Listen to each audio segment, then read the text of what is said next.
টিটাগড়ের আবাসনে ভয়াবহ বিস্ফোরণ। সেই আবাসনেই আবার কাউন্সিলরের ঘর রয়েছে। এর আগেও অভিযোগ উঠেছে এই কাউন্সিলরের বিরুদ্ধে যে এই ঘর নাকি দখল করার চেষ্টা করেছিলেন কাউন্সিলর নিজে। কিন্তু এত বড় একটা আবাসন, যার 200 মিটারের মধ্যে টিটাগড় থানা, অথচ থানার তরফ থেকে তারা কিচ্ছু জানতে পারলো না কি চলছিল এই আবাসনে, কতদিন ধরে আবাসনে এই ধরনের কারবার চলে, আদৌ কি পুলিশ কোনোদিন জানতে পারবে? এই ঘটনায় এখনো পর্যন্ত 3 জনকে গ্রেফতার করা রয়েছে এবং তাদের মধ্যে স্থানীয় কাউন্সিলরও রয়েছেন।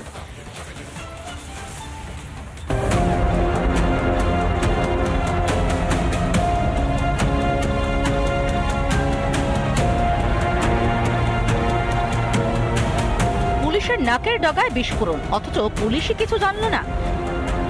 টিটাগড়ে খোদ তৃণমূল কাউন্সিলরের আবাসনে বিস্ফোরণ। আবাসনের ছাদের পরিত্যক্ত ঘর কেঁপে ওঠে। হতাহত না হলেও ঘরের দেওয়াল ভেঙে যায়, প্লাস্টারের টুকরো ভেঙে পড়ে পাশের টালির ছাদে। থানা থেকে 100 থেকে 150 মিটারের মধ্যে বিস্ফোরণ। পরিত্যক্ত ঘরে কি ছিল কেন জানতো না পুলিশ? কেন পুলিশ নজরদারি চালায়নি?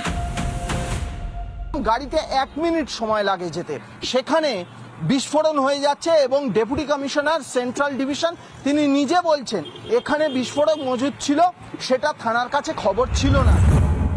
নিশ্চয়ই ছিল না, যদি হতো তো নিশ্চয়ই আমরা আগে থেকেই আইনগত কাজ নিতাম। এটা থানার নলেজে ছিল না, কিন্তু এরকম আমরা একটা রিপোর্ট পেয়েছি। আপনারা যেটা বলছেন এটা নিয়ে আমরা একটা যুদ্ধস্তরে একটা কাজ করব, সব দিকে সব জায়গায় ওখানে আমরা সার্চিং করব। তবে শুধু পুলিশ নয়, অভিযোগ উঠছে খোদ কাউন্সিলরের বিরুদ্ধে। তিনি নাকি জোর করে ঘর দখল করে রেখেছেন, এমনটাই দাবি এই বহুতলের প্রমোটারের। এই যে ইলেকশনের সময় আমাদের চাইলো যে 2-4 দিন জন্য দিন, 1 সপ্তাহের জন্য দিন, তখন দখল করে নিয়েছে। তারপর থেকে দখল করে নিয়েছে।